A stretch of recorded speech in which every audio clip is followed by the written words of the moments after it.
Buk ang kinakaharap ngayon ni Pangulong Roding Jr. matapos aprubahan ng Korte Suprema ang impeachment case laban sa kanya. Ayon sa inilabas na resolusyon, may sapat na batayan ang inihaing reklamo upang umusad ang formal na proseso ng pagpapatalsik sa pwesto.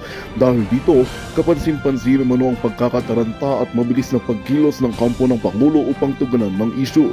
Batay sa mga dokumentong isinumite, ang kaso ay nakasentro sa mga aligasyon ng katiwalaan pang-abuso sa kapangyarihan at paglabag sa saligang batas. Ayon sa mamambabatas na nagsulong ng reklamo, panahon na raw upang pananggutin ang Pangulo sa mga hakbang na umano'y salungat sa interes ng bayan. Ngayon, naghahanda na ang mababang kapulungan para sa formal na pagdinig kaugnay sa impeachment. Samantala, nananatiling tahimik si Kuting Jr. at mga Malacanang tungkol sa naging desisyon ng Korte Suprema. Ilang kaalyado ng Pangulo ang nananawagang igalang ang proseso at hintayin ang buong paglilitis. Patuloy namang nag-aabang ang sambayanan sa mga susunod na hakbang na maaring tuluyang makapagbago sa kasaysayan ng pamahalaan. At yan nga ang balitang ating pakakatutukan. Ngunit bago ang lahat, siguraduhin mag-subscribe at ihit ang notification bell para sa patuloy na pagtutok sa mga silap ng bagong balita sa tunay na boses ng masa.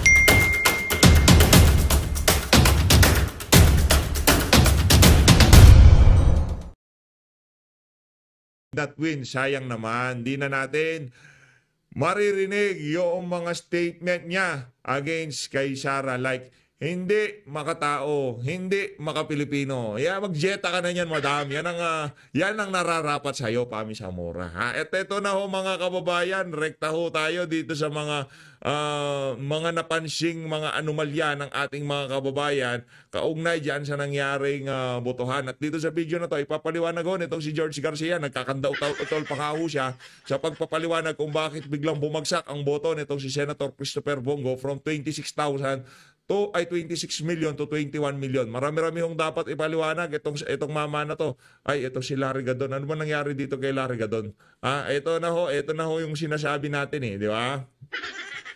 Ito ho yung si Larry Gadon, na kung saan inendorso niya ho.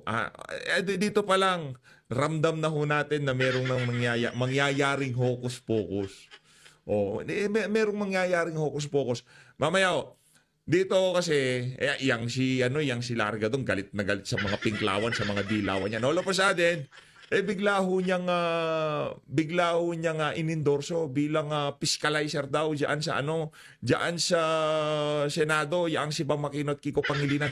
Dito pa lang ho nagkaroon na ho tayo ng ideya na talagang tatrabahuhin yang si Bam Aquino at itong si Kiko Pangilinan. Ikaw ang pinakagalit na galit sa mga fiscalizer, Larry Gadon. Ikaw, kung sa lahat ng mga tao, kung walang mga oposisyon, ikaw ang pinaka masaya. All of a sudden, naghahalal ka ngayon ng fiscalizer. Di ba ayaw nyo yung mga panggulo? Ayaw nyo yung mga kontra ng kontra? Ay, gusto nyo kayo lang, walang magsasalita laban sa inyo.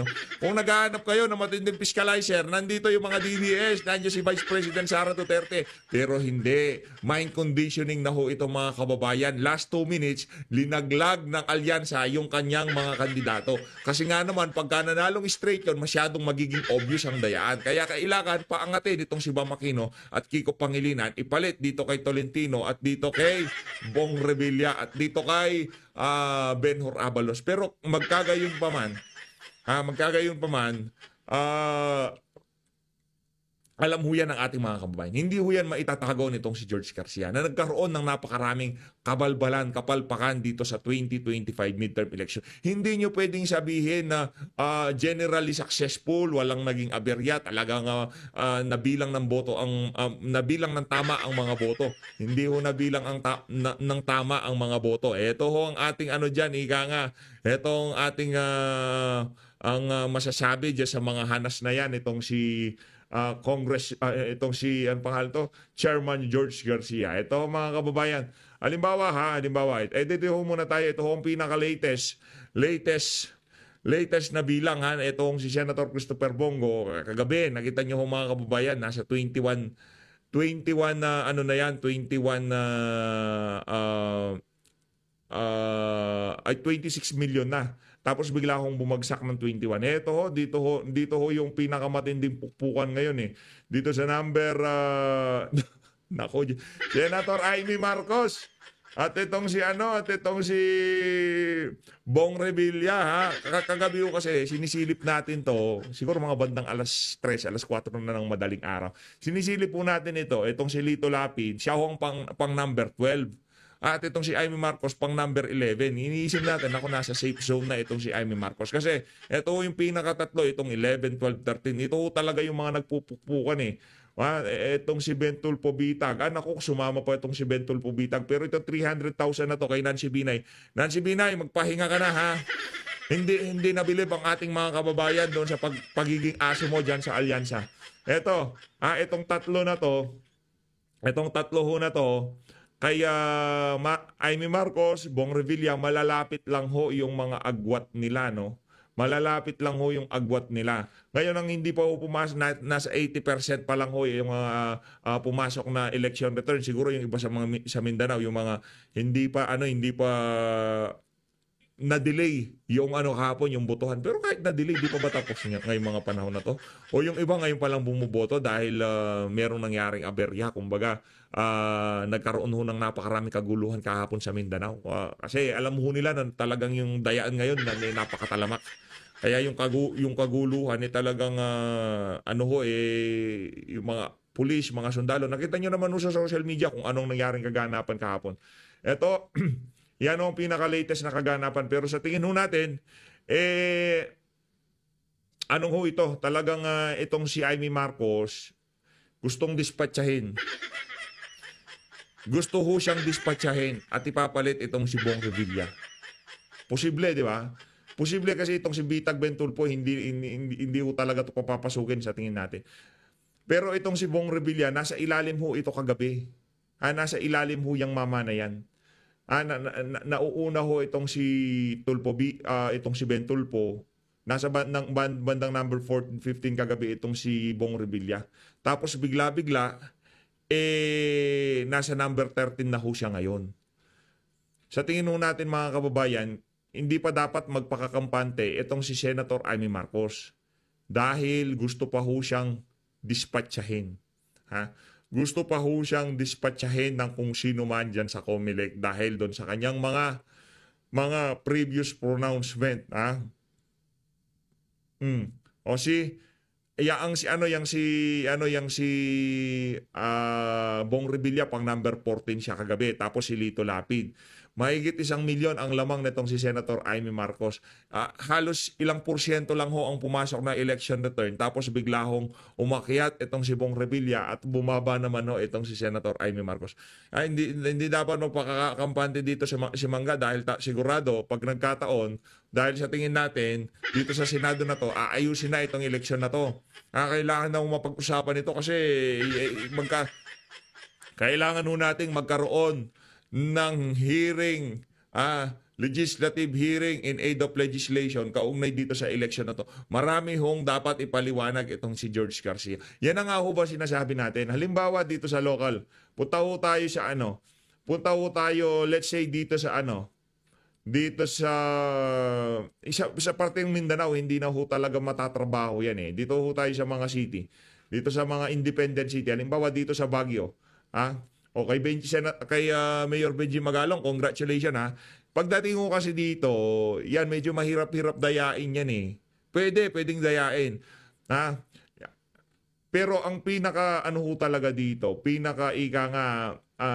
dito ho talaga nangyayari ang magic dito sa senatorial candidate. Halimbawa ho dito mga kababayan, kung sino man ang iboto ng mga taga Baguio, wala na hong yan. Pagka pumasok na sa makina yan, yun din ho sinasabi natin dito sa PH Update. Kailanman hindi ho natin pwedeng pagkatiwalaan yung mga makina na yan. Ipagpalagay na natin. Mantakin mo, inunahan pa nitong si Bam Aquino, itong si Ping Lacson. Yan si Ping Lacson, kilala kasing PMAyer yan eh. Kaibigan yan nitong si Mayor Benji Magalong. Dito ho nangyayari yung mga garapalan. yung doon sa iba't ibang mga dako ng Luzon at saka Visayas, dito ho talaga nagkakaroon ng hocus-pocus.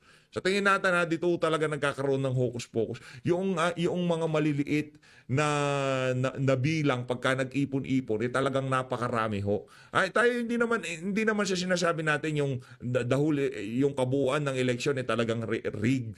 Meron ho talaga diyan talagang hindi na pwedeng dayain. O kung ano naman hindi na para sa COMELEC pa pag-aksayahan ng panahon yung ibang mga kandidato na yan kagaya nitong si Benny Abante. Kung matalo yan si Benny, anong pakialam ng COMELEC? Kumbaga talagang pinagtuunan ho nila ng pansin ang senatorial election dito sa isa na to. Mantakin mo, Bam Aquino, magna-number 1 dyan sa Baguio City. Ano ho bang nagawa niya si Bam Aquino? Yung pre-tertiary education mula kay Erap Estrada, kay Gloria Macapagal Arroyo, doon sa tito niyang si Noynoy Panot, pinipilit ho nila yung pre-tertiary education na yan. Hindi mapirma-pirmahan ng presidente. Nakuha niyo ho ba? Kaninong administrasyon na isa katuparan niyang pre-tertiary education? Kay dating Pangulong Rodrigo Duterte. Kung wala ang pirma ni Tatay Digong, ano na lang huyang, kumbaga nakasama na lang sa record ng Senado at hindi na napag-uusapan ngayon na si Tatay Digong hindi niya pinirmahan ang pre-tertiary education na yan. Pero ngayon palong-palo sila sa kakabanggit na dahil kay Bam, libre na ang kolehiyo. Kalokohan. Dahil yun sa political will nitong si dating Pangulong Rodrigo Duterte, ang dami hong kumontra dyan sa pre-tertiary education na yan, pero kumbaga talagang dahil isa sa mga pinangako ni Tatay Digong, talagang tinupad ho niya yan. Malamang, nagkataon, yan si Bam Aquino, alam niya ho kasi, kumbaga kahit sinong magpanukala ng pre-tertiary education nung mga panahon na yun, papasa. Nagkataon, yang si Bam Aquino, alam niya, kumbaga sinakya niya na yung si Tatay Digong, sigurado pipirmahan niya ito. Ngayon siya ang binibigay ang credit dito kay Boy Pagpag. Hindi naman ho dapat sa kanya. Pero ang sigurado ho natin dito, talagang nagkaroon ng matindi at malawakang dayaan dito sa 2025 midterm election. Ngayon, kung walang nangyaring dayaan, wala naman hong problema, wala ho tayong magagawa, yun ho talaga naging resulta. Pero sana sa susunod, lalo na yung mga kababayan ho natin, yung mga kasama natin, yung mga kasama natin na bumoto sa Duterte, saludong tunay sa inyo. Kayo talaga ang hindi nyo iniwan si dating Pangulong Rodrigo Duterte kahit nasa ibayong dagat siya, yung kanyang bilid na ito ang iboto, sila suportahan natin. Tinupad ho yun ng ating mga kasamahan dito sa PH Update. At para doon sa mga, kung tawagin nila DDS, at nagdalawang isip sila na iboto yung mga kandidato ni Tatay Digong, talagang nanghihinayang ho tayo dito sa dalawa na to. Hindi ho kasi magnanakaw ito. At kahit yung si Attorney Jimmy, hindi ho yan magnanakaw. Kung bakit sila yung natin, pinaka-emphasize natin dito na malaking panghihinayang natin kung bakit hindi sila nanalo, nanghihinayang tayo. Yang si Attorney Vic Rodrigo, sumawak na ng napaka kapangyarihang pwesto sa pamahalaan at hindi siya nagdalawang isip na iwanan dahil sa kanyang prinsipyo at paninindigan.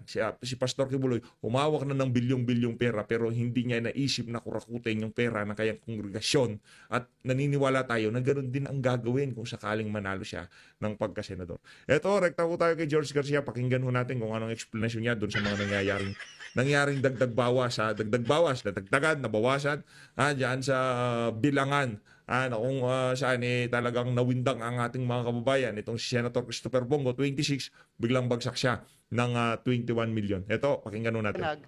Hindi po COMELEC ang naglilinis. Wala po kaming kinakailangan linisin. Wala po kaming kinakailangan ayusin. Bawal po kami mag-process sapagkat real time ang results galing sa amin. Kung may mga naglilinis, ang NAMFREL PPCRB meron po silang program. Therefore, nakapaglinis din sila kaya medyo mabagal ang pagre-release din nila kasi naglilinis pa sila. Ngayon, hindi ko po alam yung majority, minority, pero yung sa media, kinakailangan yung mga nakadepende sa media server na kumukuha, kinakailangan naglilinis sila para accurate at tumutugma sa tinatanggap ng COMELEC.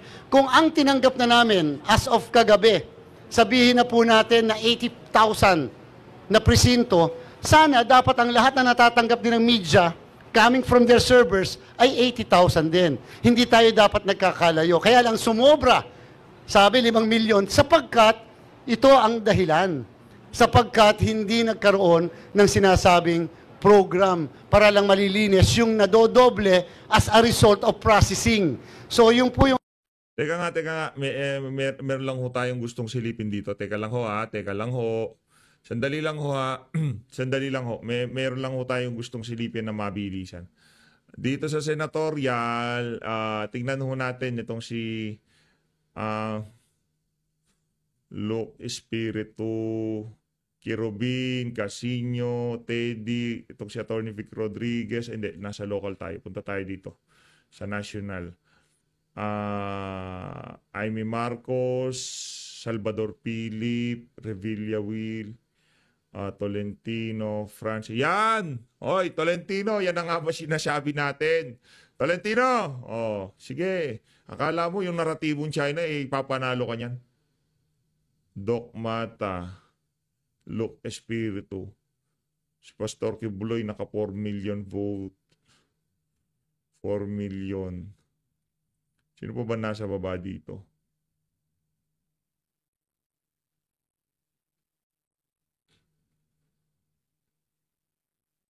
Lalim ni Pastor, nasa 32 siya. Ang kasabayan niya si Luke Espiritu at itong si Doc Marites Mata. Halos magkakaparehas sila dito sa bahagi na to. Asa si Tolentino, Raul Lambino Rodriguez, itong si Atty. Vic pang number 32. Ito yung pinaka-latest na bilang ha. Ito yung pinaka-latest. Arlene Brosas. Ito, hindi na to katakataka na ano tong mga to, hindi talaga mananalo tong mga to. Asa na si itong si, meron tayong nahanap eh. Asa na si Abalos. Pang number 16 itong si Ben-Hur. Grabe naman yan, Ben-Hur. Billion nang ginastos mo, tapos ganyan pa yung resulta. Billion ho mga kababayan, hindi ubiro. Base dun sa mga nakita natin, pwede tayong mali. Base dun sa nakita nating mga mga tarpaulin, mga ads niya, mga kung ano-anong pinaggagawa niya sa social media, di ba? Yan si Tolentino tapos na political career niyan. Pero kung hindi siya umalis kay dating Pangulong Rodrigo Duterte, malamang incumbent siya. Isa ho siya sa mga kagaya nitong si Senator Aimee Marcos. 'Di ba? Tingnan niyo yung mga ito si Tolentino pang number 25. Can you imagine? Tinalo pa nitong ni Atty. Vic Rodriguez itong si Tolentino. Great run na to. Ang ganda ng tinalo pa ho nitong si Atty. Vic Rodriguez, itong si Tolentino, gawan natin ng ng video sa susunod, no. Grabe naman 'yun. Malaking bagay yun, senator yun eh. Merong media mileage yun, mayat dumadaldal yan sa sa Senado, 'di ba? Meron siyang hearing na kung ano-ano na meron pang missile na nalalaman. Meron pa mga submarine drone na nalalaman. Tatalo nilang palausin ni Atty. Vic Rodriguez.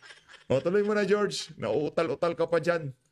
yung aking gustong ipaliwanag na wala pong dagdag bawas na nangyayari. Ang pagbabasihan nyo lagi, yung mga kandidato, yung mga political parties, isave nyo yung COMELEC website na nilalabas namin. Kasi yung COMELEC... Ano ka, Brad, yung tipong hirap na sa pagpapaliwanag, sino ba namang di mahihirapan from 26 million biglang magiging 21 million? Anong klaseng kabalbalan yon? Diba? Ano yan eh. Ngayon na ho itong 21 million na to. Ngayon na ho itong 21 million na to. Pero kagabi, mas mababa ho yan mga kababayan kasi marami na rin pumasok ulit eh. Yun ang anomalya dyan. Kaya kung sino man ang hawak ng electoral reform sa Senado, kailangan natin magka-reforma. Hindi natin kailangan ng automated, kailangan natin tarahan. Wala kaming pakialam kung matagal, basta mabilang lang ng tama yung ating mga boto. Wala kaming pakialam, hindi namin kailangan yung bilis. Kaya ang bilis magnakaw ng iba dyan eh. Mabilis ang eleksyon, kaya mabilis ang pagnanakaw. Wala kang pakialam kahit bukas pa lumabas ang resulta o sa makalawa o sa isang buwan pa lumabas ang resulta. Ang gusto natin, malinis ang eleksyon. Hindi yung ganito. 26 million, baba ng 21 million. Anak ng tokwa. Kaya kakawalang gana eh. Kung ano lang mo talaga yung tipong boboto. Paano ka boboto? 5 million na boto, biglang nag-magic, bigla na lang nawala. Comelec website, walang interruption yun. Tuloy-tuloy po yun na nangyayari. Sa kasalukuyan, ang ating pong website ay tumatanggap na ng 98.75%. At yung pong mga entities na ito, PPCRB, NAMFREL Media, majority ay tumatanggap din more or less ng 98%. May konti man discrepancy, yung point na lang ang discrepancy sapagkat lagi naman siyempre una ang central server ng Comelec. Pero yung mga yon halos magkakaparehas yung pagkakatanggap nila. 98 na lang o 98 na napapadala. Wala. Sir, kahit anong paliwanag nyo, 5 million down to 26 million down to 21 million, marami ho kayong dapat ipaliwanag sa sambayan ng Pilipino. Yung discrepancy, hindi ho 100,000, hindi ho 10,000. Million ho. Million ho ang pinag-uusapan natin dito. Attorney George Garcia. Yan na nga ba sinasabi natin? Inuna yung kakakaso-kaso ng mga individual na nagsasalita, bumabatikos. Merong napupuna sa eleksyon na yan. Yan ang problema. Inuna nyo yung kaso. Kaliwat ka ng kasuhan. Di ba? Kaliwat ka ng kung ano-anong pangkakaso yan. O ngayon, nagkakanda, utal-utal kayo sa kakapaliwanag. Ang gawin dito, magkaroon ng hearing in aid of legislation sa Senado. Ipaliwanag nyo ho ng maigi doon. At kung pwede, pagbigyan nyo na ho kami doon sa automated plus tarahan plus bilangan sa mga porsyento. Gumagasta ho tayo. Walang problema. Hindi nyo naman pera yung ginagas. Yung sabihin, mahal, maraming magtatrabaho, maraming... Wala akong problema. Hindi nyo naman pera. Pera na sambayan ng Pilipino. Di ba? Taong bayan ng nananawagan na bumalik tayo doon sa manual na bilangan. Kung sakaling matalo yung ating mga kandidato doon sa manual na bilangan, wala ho tayong magiging kontra dyan. Kasi kada partido, merong isang representanteng watcher. Diyan sa mga porsyento. Pero ngayon, pag pinasok mo sa makina, buwisit na makina na yan, pagka binoto si Bam Aquino, nag-overvote, nag-undervote, o kung ano mang kalit siyang ginawa ng makina na yan, wala naman kaming magagawa. Pero pagka binabasa yung mga pangalan na nasa balota, pagka yan, mali ang basa mo dyan, may kalalagyan ka dun sa mga watcher. Di ba? May kalalagyan ka sa mga watcher. Yun ang ibalik natin. Huwag ho yung ganyan. Taknang toko. Ngayon nagpapaliwanag kayo, para saan? Para depensahan yung 10 milyon na nawala sa boto nitong si Senator Christopher Bongo? Almost mahigit 1 point something na lang po ang kulang natin. At yung pong 1 point something na yon, kasama po dyan ang Dato Udin Sinsuat. Kaya lang, again, wala po kayo. Pagka po minakita mga kababayan natin, galing yon. Bawal po kaming gumawa nun. Ngayong araw na to, magsisimula po tayo ng canvassing. Ngayon, yung canvassing na yan, hindi po yan yung mga ito. Hindi po yan yung mga presintong yan na isa-isa. Itong buong bayan na to, ng bayan ng Timbuktu halimbawa, yung bayan na yan, ipapadala yan sa PBOC, Provincial Board of Canvassers. Pag nagpadala dito, hindi na po magpapadala muli sa mga entities na yon, wala na. Ang transmission yun lang mga presinto. Kasi ito ang source. So ngayon yung PBOC, kung meron siyang, sabihin na po natin 20 na bayan, isusuma total niya ang lahat ng 20 yan para magkaroon sila ng tinatawag na provincial canvass. At itong provincial canvass na ito ng probinsya ay tatransmit naman sa NBOC. So nangangahulugan, kung meron ng isang probinsya ang nakatapos sa kanilang canvassing, nakapagproklama na ng kanilang governor, vice governor, sanggunian, pwede na silang magpadala electronically sa amin, yung binuksan natin kahapon na CCS, sa NBOC. Kaya kung gano'n kadami ang probinsya, gano'n kadami po ang ika-canvass ng Comelec NBOC na bilang ng mga canvass mula sa iba't ibang probinsya.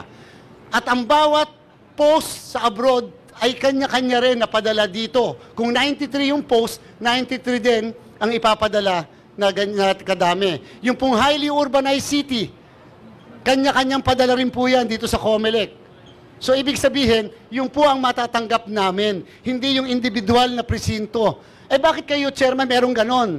Bakit kinakailangan meron kayo doon sa server tapos nilalabas nyo? For transparency sake.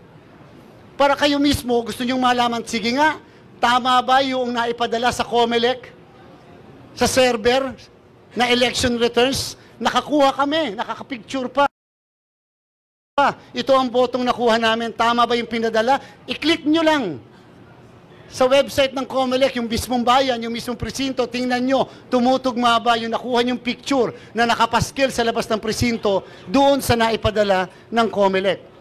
In the same manner, tingnan natin yung sa media. Yung bang media 1, media 2, 3, 4, 5 na kumuha sa server, pag ba nagsuma total sila at nakakuha ng ranking, yung ba ay nakabase sa tunay na boto na nanggaling mismo sa presinto na natanggap din ni COMELEC, ni PPCRB, ni NAMFREL, para lang pumaliwanag sa atin ang ating proseso. So ngayon, ang kauna-una ating kakanbas, huhulaan ko na, local absentee voting.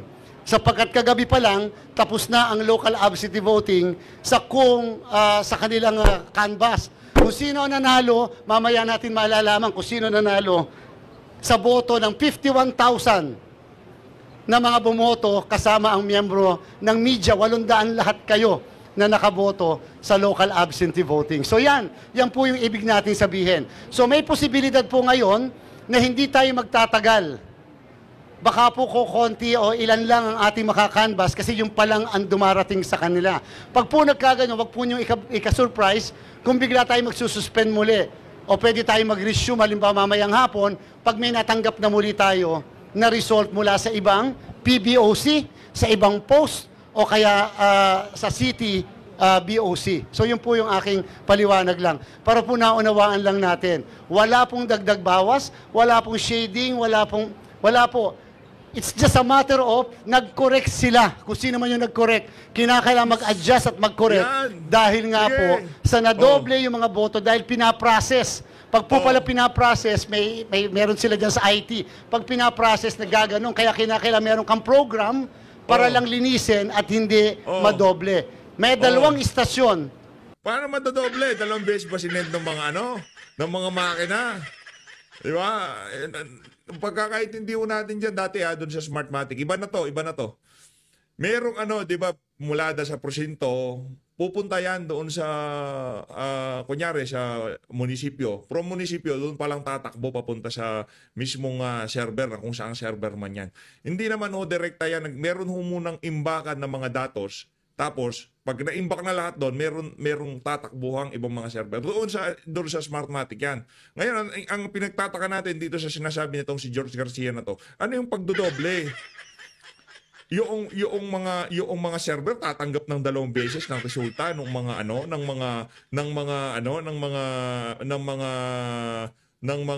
nag-send ng mga data sa kanila ng mga election returns. Paulit-ulit rini-receive ng server para malabo naman atang mangyari yan. 'Di ba? Malabo hong mangyari yan na ito ang tagal na pinaghahandaan. 'Di ba? Kasama naman siguro sa kondisyon na kung yung partikular na computer na yan nag-send na, nag-receive na, nakuha na yung resulta dito sa specific na makina na to, specific na server na to. Wala na, makakat na doon, hindi na pwedeng mag-receive ulit kasi magkakanta doble-doble. Hindi ba kasama yon sa mga kondisyon ng sistema na yan? Na pagka na-receive mo na itong si server A, hindi na siya pwedeng mag-send ulit. Hindi natatanggapin noong main server o kung saang anumang server yang. Yan ang problema ho natin sa mga makina. Yan ang sinasabi natin. Kaya kailanman hindi ho talaga tayo magkakatiwala diyan sa automated election na yan. Napakalaking kabalbalan ho yan. Pero kung down sa percent level, meron hong tarahan na nangyayari. Hindi man natin hihintayin yan eh. Wala man ho tayong pakialam dyan eh. Diyan sa automated na yan. Bahala kayo, ilabas nyo resulta nyo. Pero meron kaming mga poll watcher na nagtatara, nagbibilang, at pagdating doon sa natapos ng bilangan sa kada porsyento, isisend nila yan kung sa kanino man pwedeng isend. O dito sa barangay Batong Bakal, itong si Atty. B. Congressman Rodante Marcoleta, Duterte, o ganito nakuwang isisend yan sa isang lugar, i-add up yan. Di ba? Hindi nyo nagastos yun. Gastos na ng mga partido yun.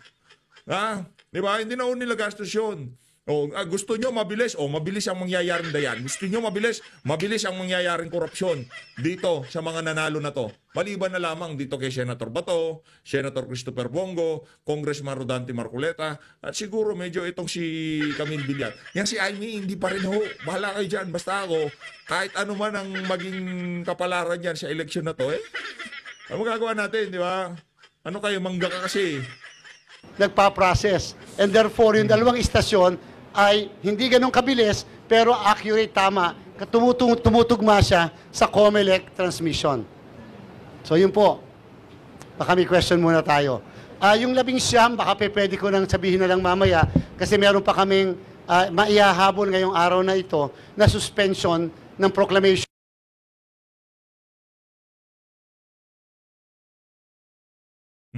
Mga kalanlan nanalo na, hindi pa Na bomba ng convention, hindi po namin alam yon.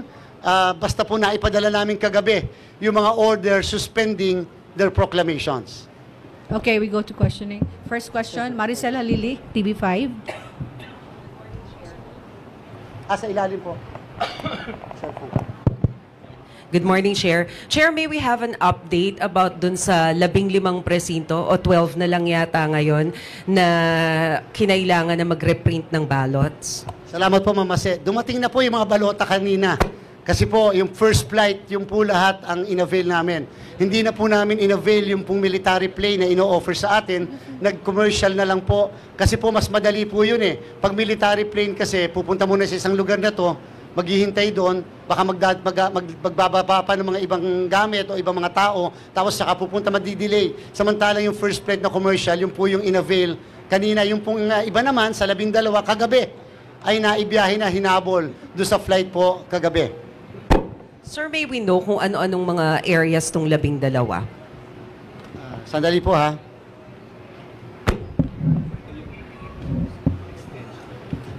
Ang 12 pong yan ay 11,000 more or less na boto. Ito po yon. Sa Antique, Kaluya, sa Barangay Imba, 517. Magandang balita ang hatid namin sa inyo ngayong araw. Sa pagtatapos ng aming balitaan, nagbigay kami ng mga mahalagang impormasyon. Maraming salamat sa pagtutok at pagsuporta sa aming programa. Huwag kalimutang manatili sa mga susunod na araw para sa mga bagong balita at mga kwento na dapat nating abangan. Mula sa Boses ng Masa, magandang araw, Pilipinas!